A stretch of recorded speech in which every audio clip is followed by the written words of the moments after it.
রাজধানী পুরান ঢাকার নাজিরা বাজার এলাকা থেকে সজীব নামে এক যুবকের মরদেহ উদ্ধার করেছে পুলিশ।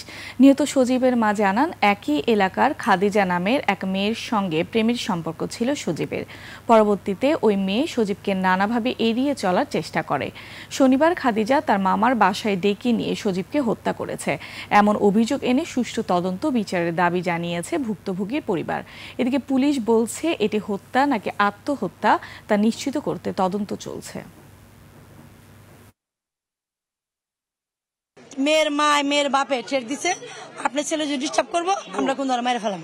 একটা তার দিয়ে যে মোটা তারটা হয়, তার দিয়ে পুরো গলা থেকে বাঁধা পায়ে পুরো বাঁধা, ওর গলা টানা হয়েছে এবং ওরা মারা হয়েছে।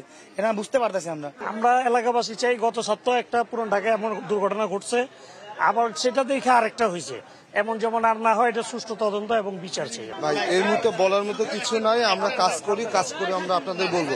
পুরো ডিটেইলসটা আমরা নেই, আমাদের কাছে এখনো সার্বিক তথ্য নেই।